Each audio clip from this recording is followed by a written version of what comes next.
911, what are you reporting? We got someone or something crawling around out here. Does a legend walk among us, lurking in the forests of our world? Did you see what it was?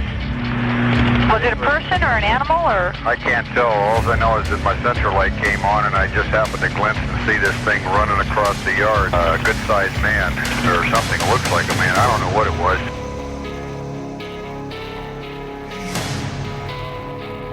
For over 15 years, we've talked with scientists, researchers, investigators, and witnesses, trying to gain insight and proof around the existence of this mysterious entity. Jesus Christ, you better... Sure. Tia! Hello? Get somebody out here. What's going on now, sir? That son of a bitch is about 6'9", I don't know. Do you see him now, sir? Yes, I'm looking right at him. Uh-oh. Okay, hang on. He's right... Is he in your yard, sir? Yeah, God, he's big. Okay, what's he doing in your yard? He's looking at me.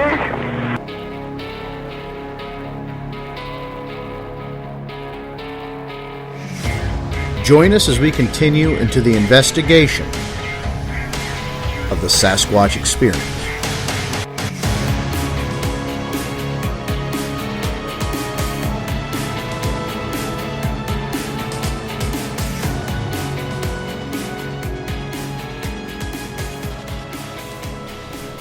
And folks, welcome back to the Sasquatch Experience. I'm Sean the Fork Chop Forker, tonight with Vance Nesbitt, James Baker, Henry May, and our guest tonight, Mr. Cory from up north. We're going to get with Cory in just a bit. Everybody's on video but me because my new webcam hasn't gotten here yet. So thank you, USPS or UPS or whatever money-starved organization you are. You're preventing me from showing my beautiful face to the masses here tonight. But with all that being said, and Vance fingering his camera, we're going to pass this over to old Vanny Boo Boo, and let's get this show started. Welcome, guys. Vance, over to you. Henry, good to see you. Baker, good to see you. Yeah. Porker, we wish we could see you, but you have a face for radio, so that's okay. Before I introduce who's sitting in with us tonight, I was first made aware of his encounter story, I believe maybe about 2 years ago now. It could be a little bit longer. And I reached out. We both had communication. I was really fascinated by his encounter story.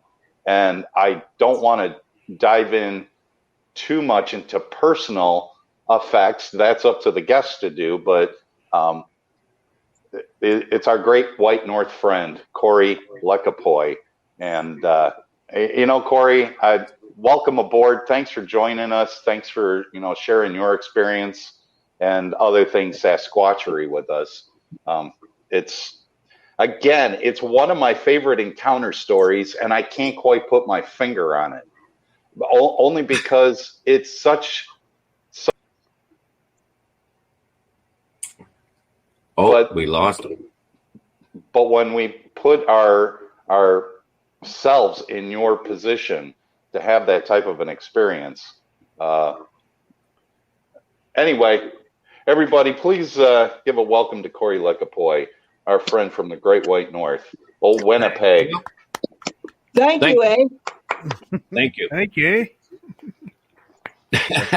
That's going to get old real quick. Very well played. Yeah, Cory, if you're up to it and you want to start towards the beginning of your story, I believe you were going to go visit your sister. Was that how the whole story started out, that you ended up getting in the vehicle and heading out through the Great White North was to go visit your sister? Well, it ended up actually, it's a little bit of backstory to that too.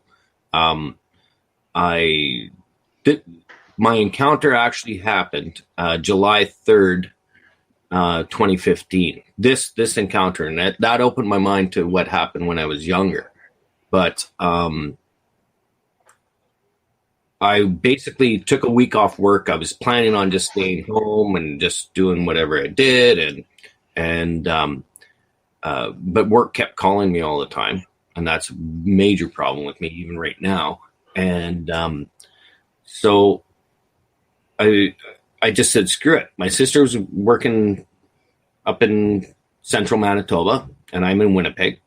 And that's where I'm from, central Manitoba. And I just went, screw this. I'm going back home kind of concept. But the whole time I've kind of been longing to go back home. And so I was looking at this lake, and I'll tell the lake that's not a problem because you guys can't cross the border right now anyway. So, it's called Cedar Lake. It's a huge lake. It's a gorgeous lake.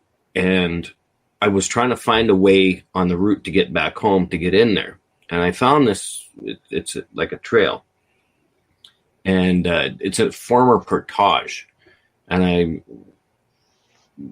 I ended up, either way, I ended up just saying, screw everybody, it's my time off. And I went up there. And I found this way in there, and I was driving by, and I'm going, should I do it? Should I do it? And ended up, I did it. And I'm driving a little MK car at the time. And, I took my economy car up north so that I could save gas on the 8-hour trip kind of concept. And so anyway, I said, screw it. I'm going to go check this out. So it was a very rough road. It's like a logging road. I really should have had a truck, like a 2-wheel drive truck would make it through there. Like, I'm not saying it's a 4x4 road or anything, but just took my time, couldn't go very fast. And I was approaching, and I started thinking, this is stupid. And I was approaching the lake, and it's just this final little turn. And you're about, I would say an eighth of a mile from the lake, something like that. Like, and sorry guys, I got to convert things, kilometers and all that kind of stuff. But you don't have to convert for us. Just tell us the story. Thank you for adding some humor, because it's, I get tense sometimes for me. But we're all good. And so anyway, I kind of come around this curve, and I see this guy like walking up the road, and he just was like a long-haired hippie, like long-haired. I always say it like an 80s rock star, like just, but it's fair ways away. And that's just what I assumed. And I stopped the car, but it keeps coming. And I'm squinting, and just the way the reflections coming off the lake with light. And I'm going, no. And I started getting, because I've been to Sasquatch, right? And I go, no, that's a Sasquatch. Like, that's no. And then my heart pumps a bit, and it's like, no, just calm down. Quit freaking out. Like, so anyway, this thing just keeps approaching me, and we paced it out to be about 100 yards of what it walked up to the car, like about 300 feet. And that's when it propped its head up. And I just kind of went, no, that's a Sasquatch, man. That's a freaking Sasquatch. And my heart was just, I was losing my mind. I was scared shitless already at that point.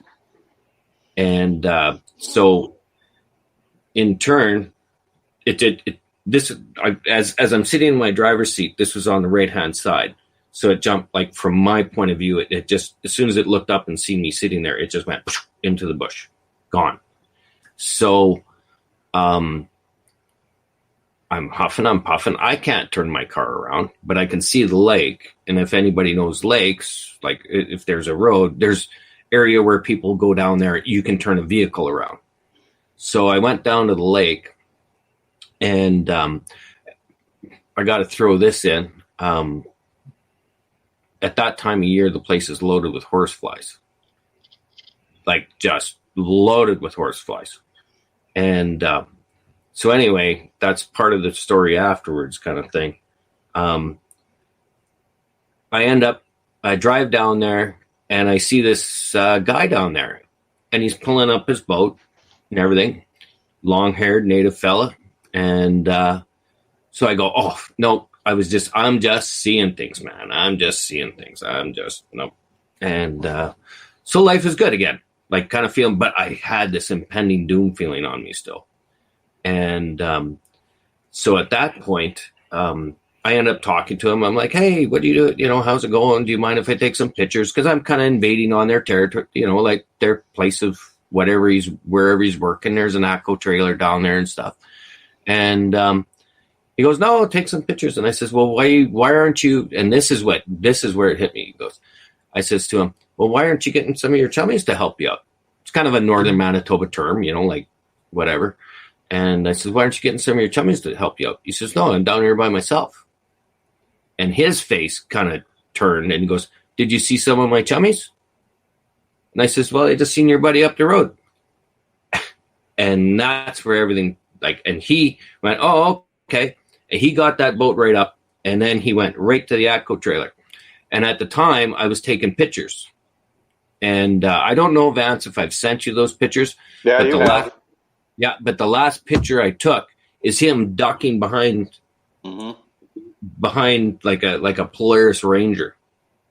And I just felt it all like something's bad here. And part of the thing is, like, growing up north, or even being somebody in the bush, you don't park your vehicle so that if something happens, you got to try to turn around to get out. I already had the car turned around because I had that bad feeling. And I was taking the pictures at my car door, and I took a picture of him, and I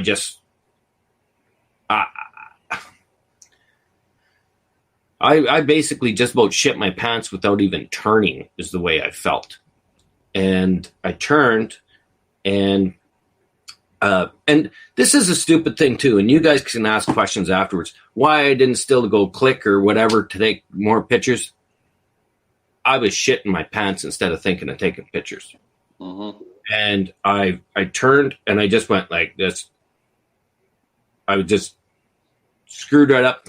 And I watched probably about, I always say about 10 feet, but it's so big, it could have been 15 or 20. But this great big fucking squatch, pardon me, sorry. No, it's fine. No, just run right across. And this isn't a very large span. Like, and it just right across. And that's when I didn't know what to do. I jumped in the car. You got to remember that and now I got the car door open. It's loaded with horseflies like an idiot. And so I'm trying to get out of there. I'm getting eaten by horseflies. I can't drive just booted out of there. And I swear to God, because I rolled down the windows just to get the horseflies out so I could keep on trucking. And I looked over and I could hear whatever just went across the road. I could hear it and I could see trees moving. And I just concentrated on getting out of there. And even after I was off that road, and this is realizations afterwards, and which I'm adding in, not just the direct encounter as per se. I got to add in what affected me, because I've analyzed the shit out of this, and you know, there's different things that people think and what they see and such. And I got off that, and it was about 7K road of me basically doing about 4 miles an hour, 5 miles an hour for 3 miles. Maybe let's even say 10 miles an hour, because it wasn't even that to get through this. And I swore to God, even after all that, I could hear the same stomping. I looked and I didn't see trees moving, but I could still hear that same stomping. And even when I got on the highway, as soon as I was on the highway off that road, and I didn't go see my sister, I went straight back home. It was just, and I heard that stomping the entire way. And as soon as I got cell service, because of course it's it's Manitoba. You got no freaking cell service. But I tried calling everybody, and I couldn't. I was so freaking scared. I'm easier about telling it now because I've told quite a few people. I've told Vance, but it's still bugging me right now. I went out last weekend, not last weekend, the weekend before, and we just went out and we went and canoed across, and we went to this island and spent some time there, and my brother ended up playing because we brought an old timer with us. He's 82 years old. He's a retired DNR guy, and he wanted to go out. And Del went and played because this is one of the first times we've had internet. Del went and played the Into the Fray interview I did. I had to walk away. I started crying, man. I got all freaked out. I was in the bush, and it freaked me out. And it did. It did.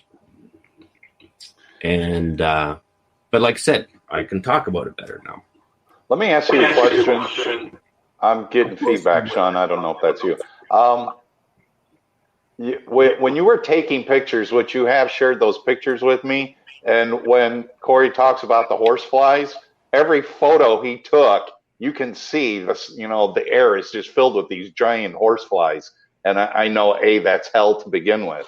But when you were taking pictures and he ducked down behind that four-wheeler, which you can clearly see that in the picture that he had ducked down, where exactly did that creature pass? Front of the car or the back of the car? The car. Yeah. Yeah, that's too close. Yeah, front of the car. Right. And you're at the driver's side door. Yes. Yeah, see, that's insane, being that close for it to have run past you, and what was the intent of being that close to run past you? Well, see, I think it was just to get me the hell out of there.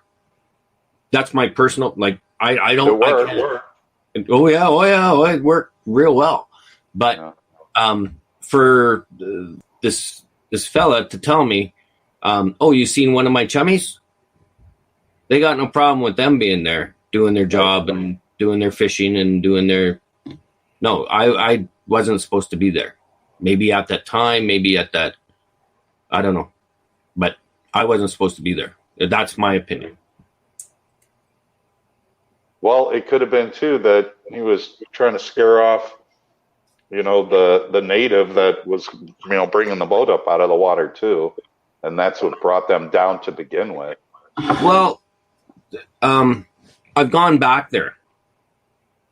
My brother and a good friend from Alberta, who's in the Squatch, they came out and they forced me back there, basically. And when I go there, I get a really bad feeling in that area.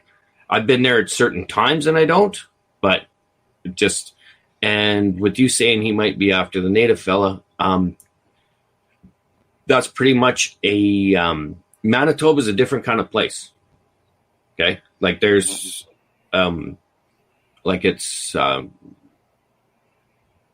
it's huge and it's just bush. And there's certain areas where, like where I said this ACO trailer is, anytime I've gone there, that was the only time that there's only one guy, but there's usually a lot of natives down there and they do their own personal logging. They farm sod, not sod, but muskeg sod kind of thing. And they turn it into pulp and stuff. But they've been doing that by hand. It's not like there's a manufacturing business there. It's just like I've gone there and there's like 4 or 5 people kind of thing. Right. And my personal feeling is no, they're accepted, but I wasn't. Does that make any sense? No, it makes a world of sense. If they've been up there for generations, I'm sure they've been up there for generations. Another question and point that I kind of remember was the coloration of it. And, you bringing up with the first sighting that you saw on the road up there, which on the pictures that you sent me, it looks very much like a fire break with 2 ruts on either side so that you can get a vehicle through there, but it seems to be a fire break. And I remember in the pictures, there were a lot of pine trees, but not these, storming tall pine trees, but it was, shrub and forest land, a lot more dense. It's extremely dense. Right. It's extremely dense. And like when we hiked that area and everything and go, when we did, because there's different theories that we're doing right now or whatever, and we haven't, and with COVID and stuff, we haven't been able to go out, but it's very dense bush. And the only way you get through it, you don't just machete and keep macheting and make your own trail. No, you follow game trails. Right. Like that's, yeah. Am I correct in remembering the fact that the one that passed in front of your car was an auburn or an orange? No, the one that passed in front of my car was more. I'm not going to say gray, but more whitish. And I've seen it kind of. I kind of seen it by the shoulder, like by the time I turned, and good old human reaction, And by the time I turned, I caught it probably from the side and then going, like turning, and because it's going past me. But no, it was. Well, of course, I'm going to say larger because it's right there as opposed to 300 feet or like 100 yards over 300 feet. But it's been talking to people like my friends and stuff, like you guys on the online and everything, that have come to a little more realizations of what really happened. And because I also went to a counselor over this last one, and she just basically told me I was crazy and get out. So unfortunately, and so I've come to more realizations. And the second one that I seen, I do believe that the first one and the second one were definitely 2 different creatures. And the second one, to get back to your answer, it was more gray, but the underlying hairs were dark. If that, like the roots were dark, but the hairs were gray. Maybe sun bleached, possibly. And I'll just maybe possibly. There's lots of possibilities, but it didn't seem, the first one, I'll describe it just so you can get a difference of the 2. And that's why after talking and everything, things come back, right? The first one I described as an 80s rocker. And it was like dark, like black. And I'm looking down as I'm saying this because I'm looking at my hands. But it had the bangs like an 80s rocker over its face and like kind of thing. And when I look at when I do my hands, I that's one thing I focused on, because I didn't focus on, oh my God, like I got to get every detail. I'm freaked out, man. But I remember I focused on its hands, and its hands had, like, you could see it had fingers, but it was like hair drooping, like, so it was like you could see the hair as it walked, and it was like dangling as it was like kind of slumping towards me without realizing I was there. Wow. And that's something that sticks with me so much. Now, if you go to the second one, and I am saying it, that I'm feeling strong about actually saying that. No, there was 2. I didn't know before, but now I'm feeling strong about it. Right. That one didn't have as long of hair, and it was like black roots and gray. But let's say like an 80s rocker compared to they got their hair cut because it's modern time. It was still long. It wasn't fur, it was hair. Right. And but you could you could almost see through it. Like it was much thinner, and more like gray to white with black roots.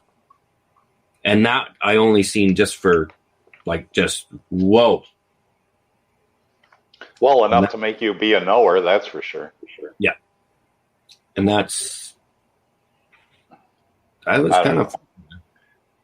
Yeah. Those pictures that you sent me, again, it gives a great definition, and that's probably why it's one of my more favorite encounter stories, because you sent, photographs of when it happened without capturing the creature, but at least you get the landscape and you can put yourself into that position to be able to use a theater of the mind, however you want to put it, to recreate that for somebody like me that actually can now have a visual sense to put myself into it, what the lake looked like. There was a shed there, was there not? I believe, in the picture. It's an ATCO trailer. It's a we call it an ATCO trailer. What it is basically just a shell, and they just dump it somewhere. Right. So it got a roof over your head and everything, and people just hack it up and throw in a wood stove, and at least they got shelter there when they're there.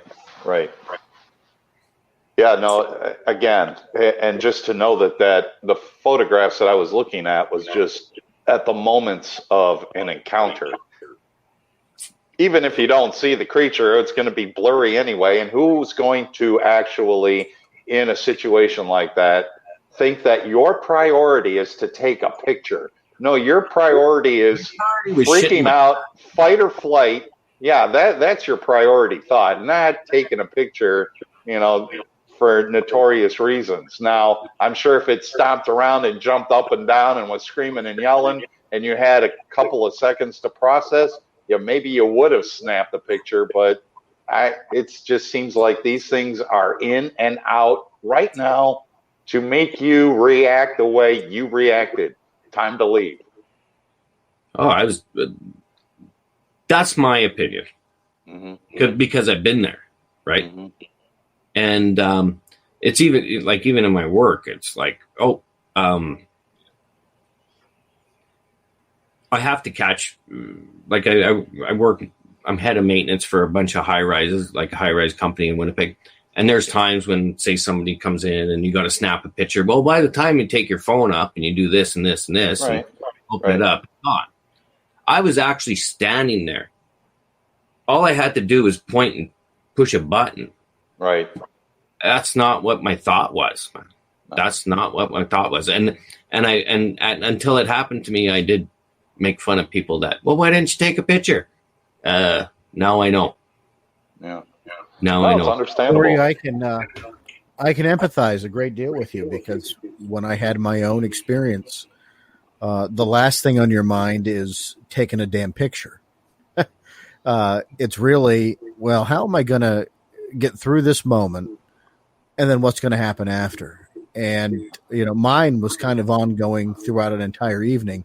Yours more kind of in the moment, and got a lot of detail out of yours, which I really commend you. But I can tell you, don't feel bad about not getting a picture. I don't know who the hell thinks about getting a picture when they're in a situation like that. I really don't.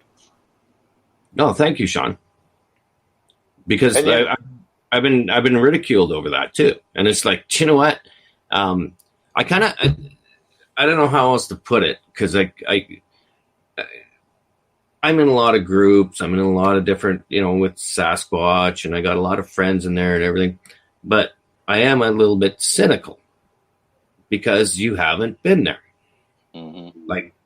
And so I keep my mouth shut, and I just, no, it's, but until this latest encounter happened, oh no, I was making fun of people. No, never again. Never again. Like joking manner, you know what I mean? Like just, well, if you didn't get a picture, how could you had the camera in your hand? No. Been there, done that, and I fully understand, and I'm a bad person for even cracking that joke. Yeah, well, it's a lesson learned. I'm on the road every day, at least during the work week. And I can't tell you. Come on, you get some good pics on the road. But that's the thing. I don't. I see a lot of crazy things, and I'm like, I should have a picture of that. And you're right. By the time it's over with. You missed it. And it's like, now what's next? Just wear a helmet cam and have it run. No, you're not going to do that. It's too inconvenient. You didn't go up there for a Squatch experience to begin with. You went up there to go see the lake. Or otherwise, I'm sure you would have had your camera running the entire time, and get your notoriety that way. So it's completely understandable. What happened to me was a complete fluke. And right. Fully. Guys, I think we got Bake wanting to jump in with a question there. Bake, did you have a question, bud? Well, I just wanted to point out, so you make, the perfect example is I have a driftwood Nessie that's down the block from me. And the first time I saw it, I drove by, and it's a piece of driftwood, but it looks like Nessie. I can post a picture if you'd like me to. But the thing is like the first time I went by it, I barely saw it. Then the second time, I barely saw it. But I almost had to stop the car. I had to actually walk over there, go through some bushes, do 4 or 5 things to take a picture. But, the concept is a lot of times, like, you in the moment are not always going to get all the evidence you want. Like, we saw a deer explode. We were talking. We were recording different things. And we all sensed something different. And then when we sat at a table and go, oh, my God, this happened, there was a whole conversation, just like what you did. You broke down what happened, and then you said, okay, let me try to figure out how to put this into words so I can explain to another human being that didn't see my Sasquatch or my deer explode. So don't ever feel that your evidence isn't enough or what you've got going on isn't enough. If you believe that's what happened and you want more evidence to please you, then go back and talk to the native person or go back to that area and speak to some of those people. See if they have stories from this thing. But don't ever feel that you have to justify what you saw to some other Yahoo, because at the end of the day, it's your sighting. Well, this is true. And that's why I'm a little more open to discussing it, because I have gone there and I have talked to the natives and I have actually contacted Department of Natural Resources. And when we go up there and we hit, I'll say the community, because John Green's got it documented in his books even, Grand Rapids, Manitoba, is a Sasquatch place, that area. And we go up there, we've talked to the natives, we've talked to everybody. Like, no, the stories that have come up are just phenomenal. We stop for gas in Grand Rapids and they see Sasquatch research on the back wheel cover of the Jeep, and they'll go, is this real? Okay, because I got to tell you something. And they just freak out. And there's so many stories from there. It's unbelievable. Like even recent to, like we legally can't go up there since it was the beginning of April. And I don't mean because we did something illegal. It's because of COVID, and they blocked up. Right. You can't go past this parallel. You can't do this. You can't do that. And but even like last year, going up there was just there is stories galore. There is stories galore. Yeah, I would imagine so. You don't duck down behind a vehicle if you're not having an experience of knowing something. Which leads me to believe he probably saw it coming out of the wood line, ducked down, and by the time you noticed and took a picture, that's what I figured. Yeah. Yeah. Oh no, he went right behind there, was looking at me, and his background would have been where it ran across. Right. But he didn't get a picture either, did he? No. Yeah. Didn't think so. Now that's just, again, I don't want to overinflate it more to than what it is. But when you first described the entire experience of, first off, seeing the thing walking down the side of the road, whatever, in the way that you described it with the long hair, and you brought up that point, it's thick brush. Again, guys, I've seen the pictures. You can tell that the second you're 2 feet into that wood line, it's black. You can't see through, light through the trees at all. So for something this big to be able to bound through the woods, has to have some sort of strange capability in order to move through the woods at the speed in which they do, and it's so dense. I mean, I would walk in there 3 feet and I'd already be on my face because I'm a klutz and I'm tripping. I understand I'm not designed for that, but now you're talking something that's 1/2 taller than me making its way through there. It always blows my mind. Sorry to interrupt you, Vance, but I always end up going,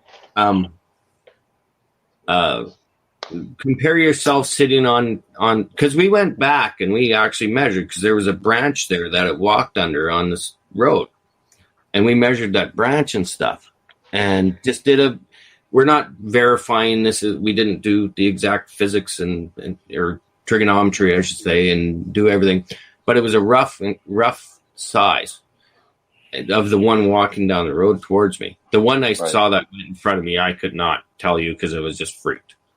Right. But we did worked it out, and we worked it out to about 8 feet, approximately. Mm-hmm. And I always say when I'm trying to describe to somebody, sit down and watch TV. Okay. Now look at your floor and look at your ceiling, because an average drywall sheet is 8 feet. Right. There's the top of the head. Mm-hmm. What do you think? No, that's time to get in your car and drive. Right? Mm-hmm. And and the way I came up with that, because when after that happened, I sat on my couch a lot and watched TV. Because I didn't want to go out. So this begs the question, which I've used that phrase twice now. Are you okay that you had this encounter, or would you have rather not?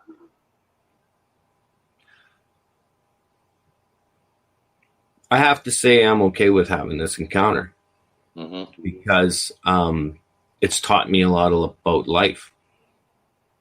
It opened my eyes to a lot of things. I grew up in the bush. We ran around there. We did everything, and it's opened up a lot. And no,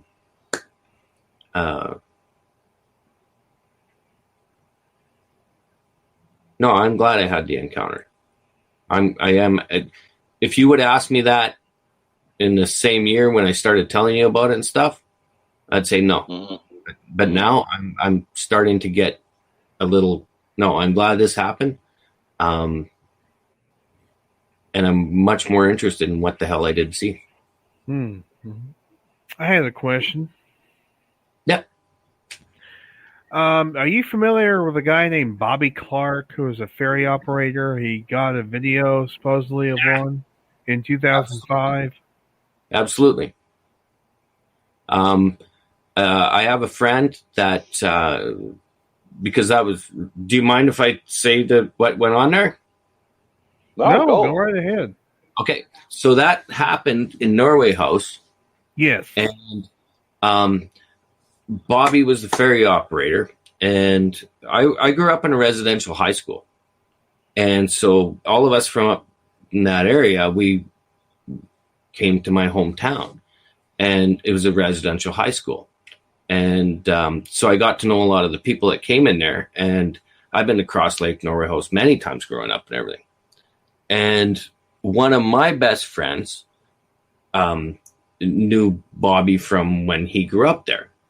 And when that happened, as far as I'm concerned, I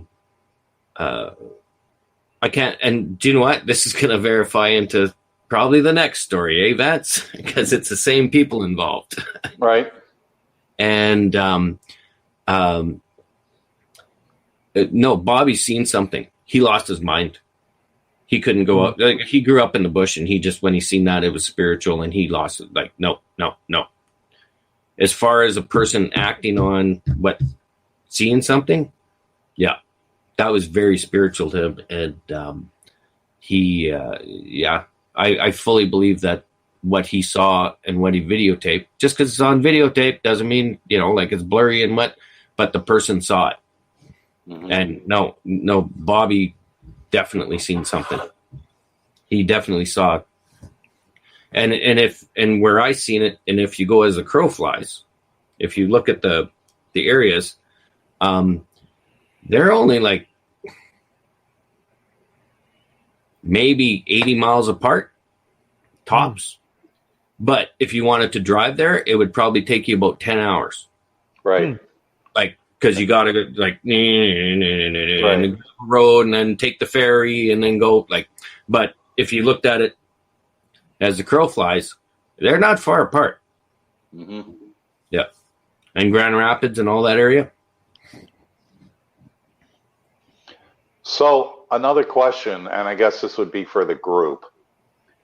I was a couple of years ago, Cory. I think we were in a chat together, and this was January, and you said, "Oh, you guys are lucky. It's whatever it was," and I did the math, and it turned out that it was minus 50 degrees Fahrenheit, and here you are in a chat with us, and I'm cold because it's 32 outside, and here it's minus 50 where you're at. Do you think the population would be a little bit more sparse in such brutal conditions as they are maybe towards the Pacific Northwest or Vancouver Island, maybe even into British Columbia? Oh, absolutely. Absolutely. It would only make sense, right? Yeah. But but any animals here can live through those conditions. So why couldn't this? Yeah, I guess. What's the largest animal besides that? Moose? Hey, man! I passed 50 and I'm still here. Yeah, well, okay. Thank goodness for that. No, but no, it just. Well, you have a moose population there. I fully understand what you're saying. And that would only make sense. Because there's probably far more. There's far more animals in a ecosystem that stays mainly consistent than, and I can't do Fahrenheit. Sorry, guys, but from minus 50 Celsius to up to times plus 40, 45 Celsius throughout the year. Of course, those are harsher conditions. And actually, if you want to get into it, all of even our berry systems just vary. It depends on the winter. It depends on and when you even get to the berry systems, then now you're talking the animals that follow the berries, which is a meat food source. And then that meat food source. So there's times of the year when you don't have moose in a certain area, which are usually there. And it's usually a 4-year cycle that cycles around. And, so now all of a sudden you got a lot of black bears in this area because they followed this, and it even works on the weather temperatures. It's a weird ecosystem here. Right. It's an extremely weird ecosystem. But to get back to your question, yeah, it does make sense that there would be more population in a more level ecosystem. Right. But you have polar bear there by you, right? Yeah, we got growler bears too. Mm-hmm. Mm-hmm. Yeah, well, I mean, I can understand. Yeah, a large animal would be able to at least hunker down, if not hibernate for a short period of time. Just doesn't seem like something a primate type of creature would do, is to, hibernate. Shelter, yeah, that I could understand. But you figure if the conditions were just so brutal, and it's bipedal and it can scare off just about anything it wants to scare off. I mean, seriously, well, I think a polar bear would probably turn around and walk away and not, just have that interaction. So it would seem to me that maybe it's a migratory thing too. I don't know. Well, we have that theory also, because if you remember, I'm not saying that they did such a great job of it, but there's a TV show that did the Snellgrove in Ontario, Snellgrove Lake. I think it was called Snellgrove Lake. But we've kind of figured out, even from the Paw, Manitoba, that area where sightings have been, and there is times, and it's almost like they come down and then they come back up. And this is only in theory. That we don't know. No, I understand. We don't know anything. Like, just only in theory. But there is a kind of a pattern of sightings, and then like goes through like Pine Falls and there's, if you look at the lake systems, because there's over 100,000 lakes in Manitoba alone. Right. Like it's a huge chunk of land, and there's basically only points where you could travel, pinch points, and those pinch points is usually when they're seen, if somebody is there. And where I saw mine, we figured out that was a major pinch point, and I just happened to be there at the right time. If that makes any sense. No, it makes a lot of sense. Makes a world of sense. I don't know. Henry, you were agreeing. And by the way, Cory, Henry over there, he's the Sasquatch encyclopedia. So if you ever have a question, you go to Henry. Because I saw him, shaking his head when you were bringing up all those points. So he's obviously familiar with all that already. Shaking it bad? No. He was in agreement with you.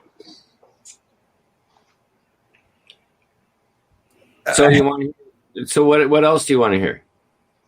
Well, I know that there's going to be a point here, who knows in the near future or not, because our world is completely upside down, and we're not going to do anything political, but hopefully with the COVID restrictions, I know that you had aspirations, and I know Sean does, and I do too, along with Baker, maybe even Henry, to get out to where these audio recordings are being done at.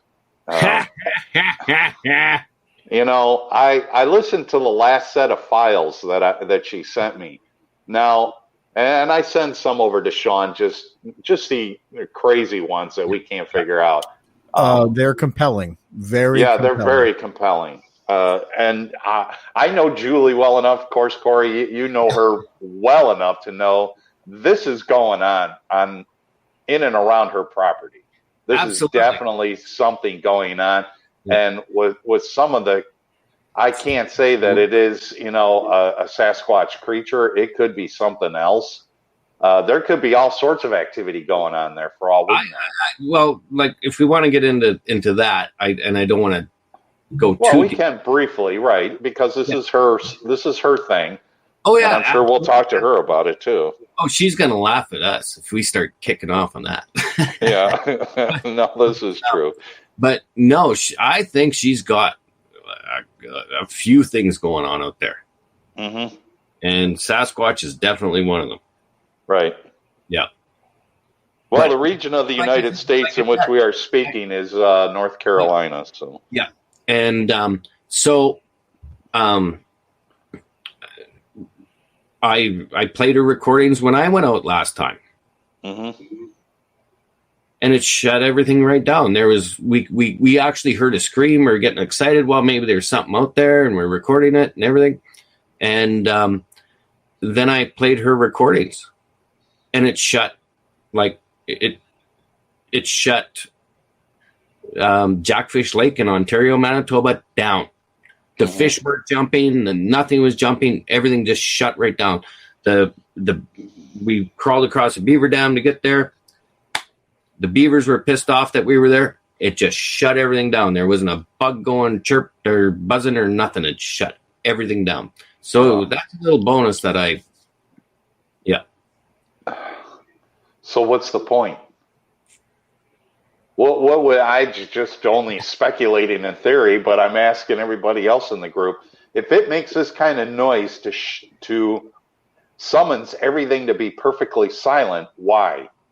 You would think you'd want to be able to hear where your food source is at or what nature is doing around you. At least when I try to move through the woods, I try to be as quiet as possible, even though I'm certainly not because I'm a klutz, but you try to keep your voice down, okay, because you want to hear what's going on around you. But if this thing bellows and it quiets everything, what's the point of that?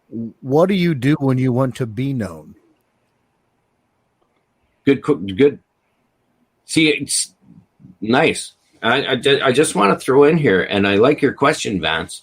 But I've never done this before, and I took a chance in a freaking place I never was before, I went, no, I shouldn't be playing sounds of an animal that I don't know what they mean. But you're right. It shut everything down. Why? Right. Why? Good question. Yeah, I'm because it does it in the recordings too. All of a sudden, either just dogs bark, or it just shuts everything down on certain noises. Right.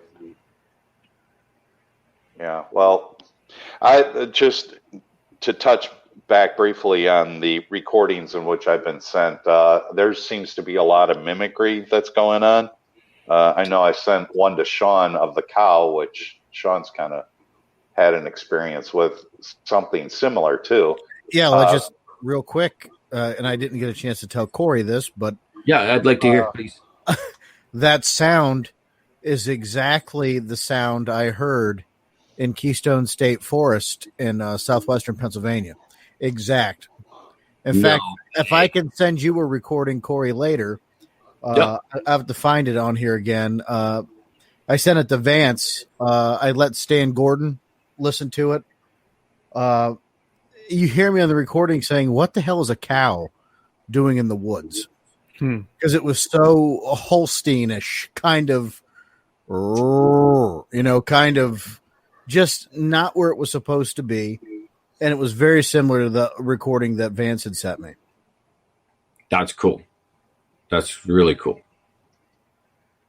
Yeah, there's one that I just received from her that starts off, and it was one of the last files that she sent me. It starts off, and Sean, I used it in the audio clip in which I just sent you of the narration as to what got me into Sasquatchery. But it starts off, and it sounds like a donkey. But as it carries on in that call, it's clearly not a donkey. This has got some serious lung capacity.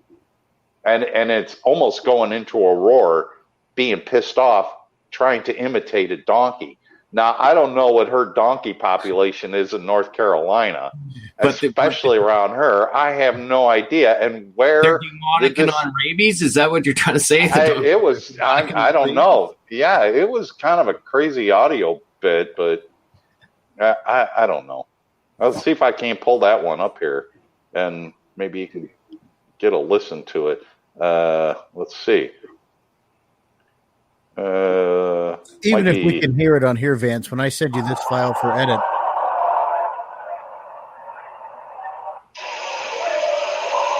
I believe it's. Vance, you're just like me when you go through. Yeah, I know. What is it? Got so many. it's just a whole file. I'll have to. You can add it into the recording. Yeah, that's fine. I'll send it over to you, Sean. But I don't know what to make of some of the. I mean, clearly there's audible noises that sound like speech.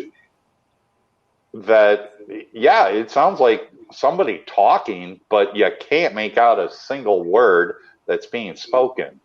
And again, it comes back to the Down syndrome type of slur. But you're not able to formulate what the words are, but yet it sounds like just something talking out there behind your property. And not that we're going to focus this whole thing on what's going on in North Carolina, but she sets her recorders up out on the back deck and lets them record. She sits out by the fire with her husband, and they'll hear noises, but she doesn't hear a whole lot of, from the conversations I've had with her. She doesn't hear it when it's happening. She hears it back on the recordings. And of course she's heard her name called out. I played a bit for Shannon LeGros that it sounded like it was starting to sing the opening lines of the Beatles' Yellow Submarine. Oh my goodness. And the thing is, Julie didn't put two and two together until she told me that she was playing that really loud on her stereo in the house during the day. So maybe it memorized it and just started to want to sing it back out in the woods, but it's crazy. I would understand that, the first encounter of any type of African gray or parrot or mimicking bird were to speak back in an English language or in any language, and you were the first one to encounter that, yeah, that's got to be kind of freaky. So maybe this does have, a mimic capability, whatever this creature is, has this mimic capability, but why does it do it? It's such late at night and nobody else seems to hear it other than the recorder. Yeah. Well, I've gone over a lot of this too with her, and brought up when there's voices and stuff. Brought up birds that mimic things and such and all this stuff. And there's one issue. I'm not sure if we're on the same page with the recordings, but a lot of the stuff that comes up, I would think if it was mimicking, and this could be an issue for us to discuss. But if it's mimicking, wouldn't it be mimicking if it was a person's voice from that area to have the accent and everything? Like I know you guys know I have an accent, like compared to you guys, like everybody, no matter where you are, but it would sound more like when you clear it up, it would sound more like the dialect of whoever said it, of the area, right? No, that's understandable. Just clear, like, does that make sense? Oh, it makes perfect sense, and you've brought that up a number of times. Henry, in case you didn't know, or Baker, I believe all of her audio files, and believe me, she's got a library of stuff that she's recorded, is all gone through David Ellis. And he's put it 100%. Through the spectrograph, and every one of them he comes back with unknown. Everyone comes back unknown, but she at least, and she's got a good relationship with him, as far as trust goes and friendship goes. So, at least you have somebody with notoriety that's taking a listen to all these audio files, and, we all end up scratching our head, but I know it's got her on edge too. Can I ask a question, Vance? Yeah, of course. I'm looking at the 5 of us on here. I see EP10 Canadian Bigfoot Encounters with Cory Lekopoy. Can I tell you another Bigfoot encounter? Yeah, absolutely. Yeah. That's what we're here for. I'm just trying to be a smart ass when it's your time, buddy. Yeah. No, please do share. So this is the beginning of it. And it brings me back to Cross Lake. And which is close to Norway House with the Bobby Clark thing, and they know each other, like it's ferry ride across kind of thing. And so, like I mentioned before, I grew up in a residential high school, and I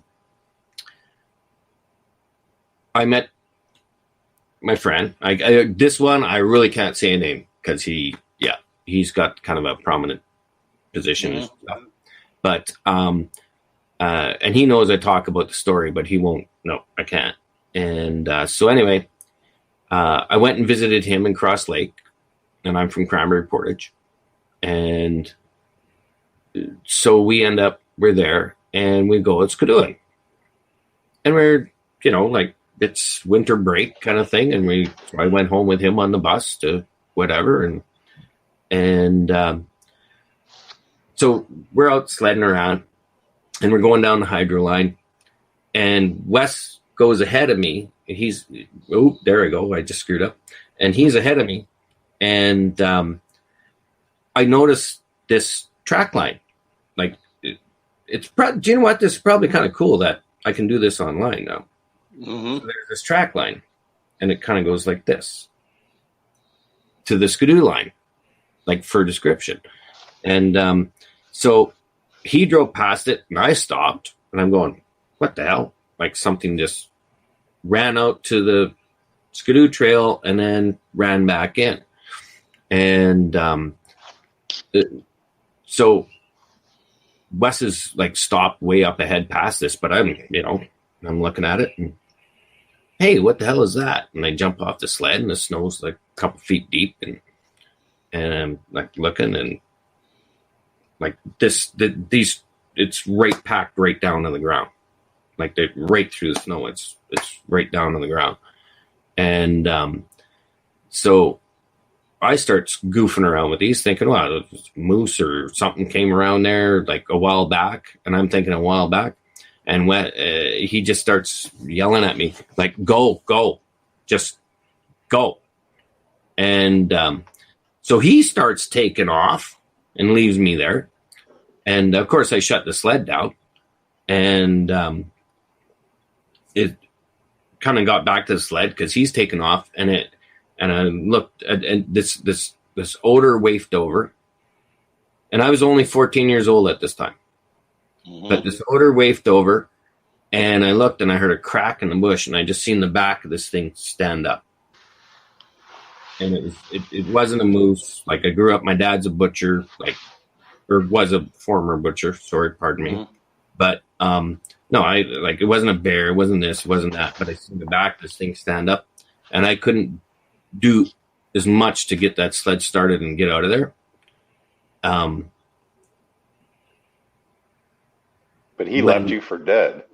He left me. He left me, man. He left me.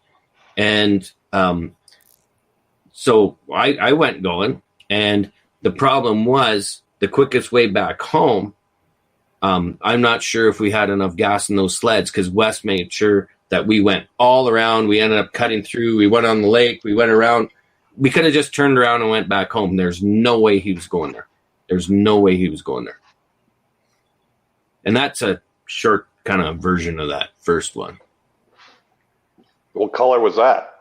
Black. I will remember that. Black. Mm-hmm. Mm-hmm. And that was that would have been February. 84, actually. I never put a date. I was 14, so I guess I just told you guys how old I am. Yeah, we're doing the math. I suck at math, so don't worry about it. No, don't worry about it. No, like that. Now, that's crazy, and especially I don't know, a lot of people have encounters at a young age, too, and maybe that changes philosophies of a lot of things. What did I actually see? But it was like Shannon said, well, like, obviously, and you just brought it up. She says to me, like, well, obviously he's seen something before, or something's gone on. He left you for dirt. And you know what? That's something I've thought too. And when I've talked to around the fire pit, if I'm with new people and they want to hear a story, hear about it and what all this stuff, and they go, well, why did the native guy duck behind the ranger? It's just because he was leaving me for bait. Mm-hmm. Like, better Cory than me. Yeah. He tastes better. Canadian bacon. Oh, I was waiting for that. Maple syrup. Yeah, you were supposed to be doing shots of maple syrup tonight, weren't you? Well, I'm allowed to. Well, it's maple syrup season, so. Well, it is Canadian. Go harvest some. Send us some down this way. Well, I appreciate the time that you spent, sharing this story with us. I don't know. I mean, I have to go back through my galleries to find the photos that you sent me. But I can send them again. If anybody, would want to just see what the area looked like, it paints such a different picture to what you told in the story. Now, not that it's different, but now you can put yourself into that environment and you can see the environment, which I think the first time you shared that story with Into the Fray Radio, somebody did a rendering of the trail that takes you up to the lake, and it was pretty darn close to the photograph you took. You know what? I was pretty impressed. I was very impressed, and I've saved that. Mm-hmm. That was very, like, I looked at it and I got goosebumps. Right. Yeah, no, whoever did that, I'm sorry I can't give the person credit because I don't remember who drew it, but I looked at the picture first before you sent me the photographs, and then I'm looking at the photograph and the picture, and I'm like, wow, it was like the person was actually there. So you described it very well in detail enough to give, a forensic sketch artist enough information to recreate that moment. But and actually, the first time I shared this story was on Monster X Radio, and Julie wanted to hear my story, and I'm going to add a little humor because I was scared telling her, and like we're good friends or what have you, and so it ended up I wasn't paying attention what was on TV, and there was like this African tribe doing bongo drums and stuff, and I'm just sitting there scared trying to tell her my story, and she goes, "Oh my God, what's going on?" Because there was even soundtrack to it, the boom boom boom boom boom boom boom and all this. Right. It was just, she's like, "Oh my God, okay." That kind of freaked me out, Cory. Just turn off your TV. Yeah, well, it's a creepy story, and that's way too close, man. You're standing at the driver's side door, and this thing runs in front of the vehicle. Come on, seriously, what is that? 4 feet? 5 feet? No, it was more. No, it, like I said, I thought it was more like 10, but it could have been more like 15 or. Yeah, well, still, that's way too close. No. I heard somebody wanted to chime in and ask something. No, that was me playing with my mute button. Oh, well, way to go. Thank you. Sometimes I talk and I realize I mute myself, so it gets you caught up in the moment, So you have this great thought and you're talking, you're like, well, son of a gun, nobody can hear me. Yeah. So I'm on mute. And then when you hit the mute button, you'll lose your train of thought. So Vance, back to you. I hate myself. That's okay. We all hate you too, so nothing new. Just kidding. Cory, thanks, man. I appreciate the fact that you joined in with us and shared a story for at least 4 pairs of ears that may not have heard the story, possibly 6. But no, I've heard it, but I never get tired of it, Vance. That's the thing. Like I like to hear people that have real encounters, and so do our listeners. And getting Cory on here to talk to perhaps a new group of folks who may not have heard it before. It's important, especially if they've had their own experience. Because as I said at the beginning of the show, after Cory had shared his encounter, that unless you've really experienced something like that yourself, you just don't know. You don't know the feeling, and you can be skeptical. That's perfectly fine. I have no problem with skeptics, but you have to be empathetic. It's a traumatic experience. Personally, I almost left the field altogether. I almost quit, and I've put over at this point 20 years of my life into this field, and for a couple hours of an experience, I almost left it all because of it. And it's traumatic. You don't know, you can't explain it. These things aren't supposed to exist. Even if you research, I think there's always part of that in the back of your head that says, it's this kind of bullshit, until you experience it. It's right there, and then it's real. It shakes you up. Yeah, no, I agree with that, because it took a lot of coaxing. I grew up in the bush. I love the bush. Like that's where I feel safe.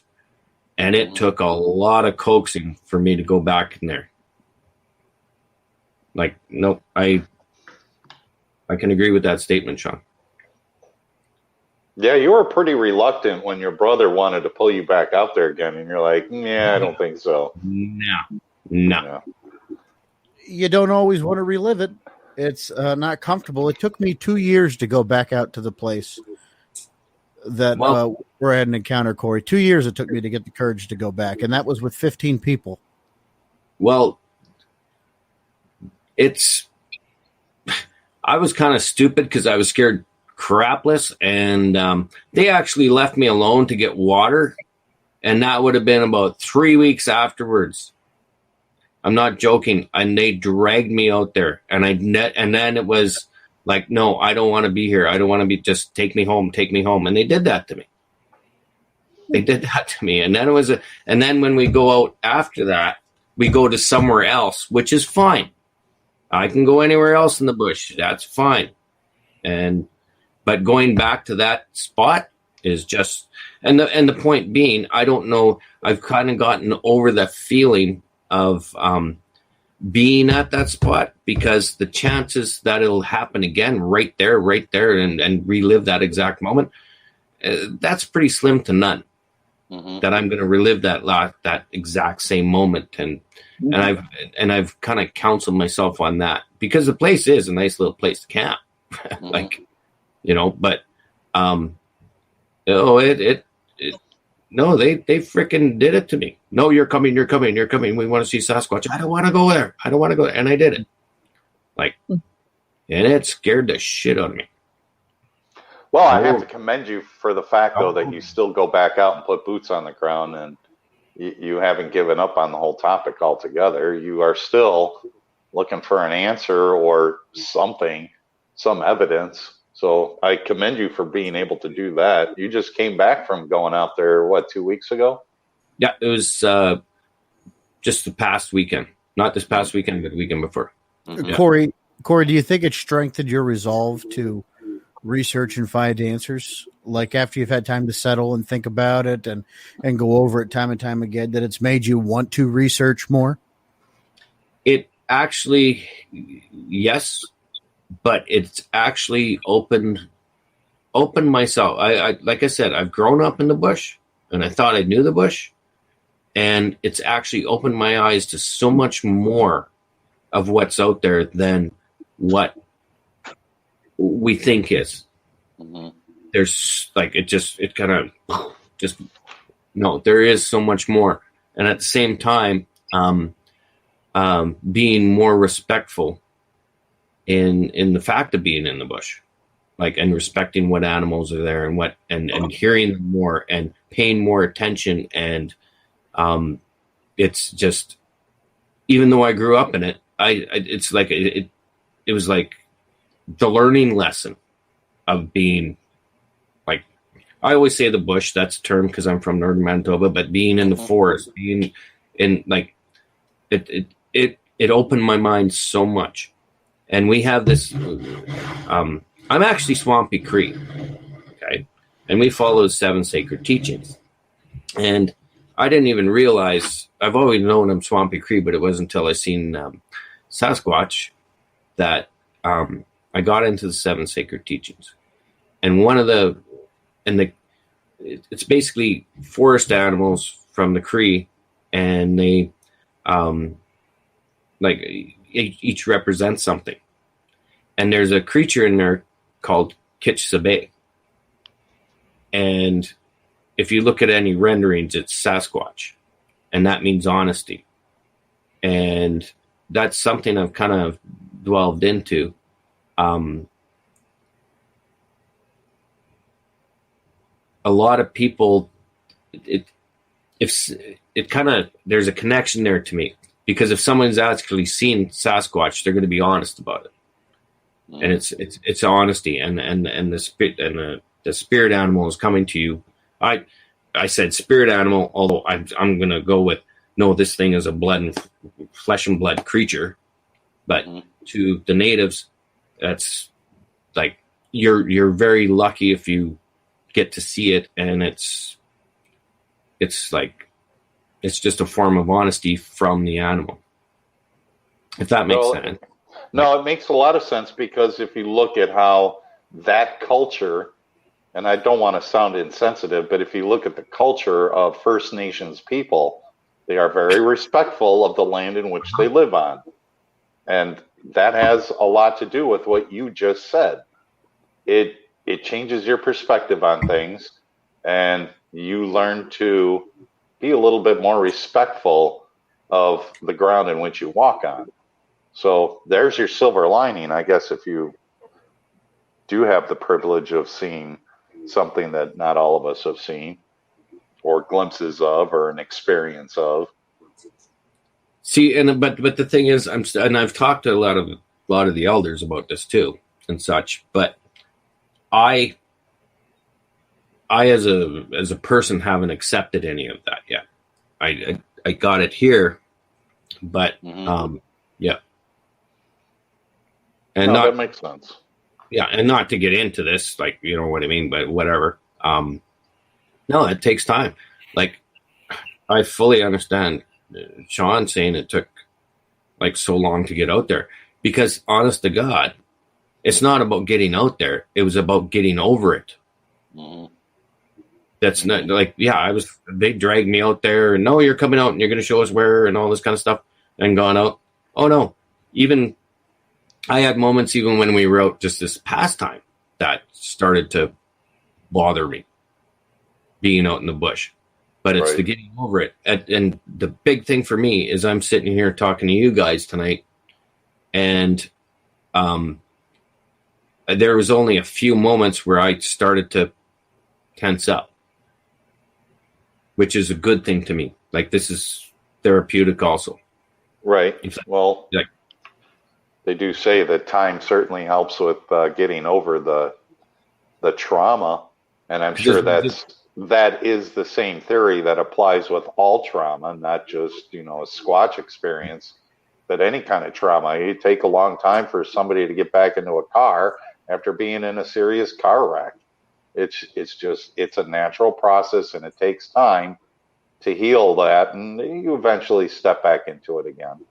Yeah, but the thing is too, it's not one, like I said, I went to a counselor over it, and she laughed at me and told me to get up. Yeah. So it's people like you guys, and I want to pat you guys on the back for allowing people like me to get stuff off their chests. Right. Well, I greatly appreciate it. It's not so much about us. I just appreciate the fact of listening to a story that you're willing to share and share with others too.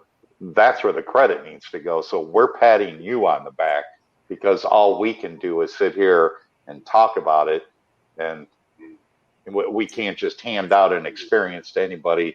All right, sign up now with Sasquatch Experience, and we'll send you a coupon for one free experience. No, it would be great if we could. No, but they can report their sighting or encounter. But they certainly can, and we will absorb it like a vacuum cleaner stuffed with bounty.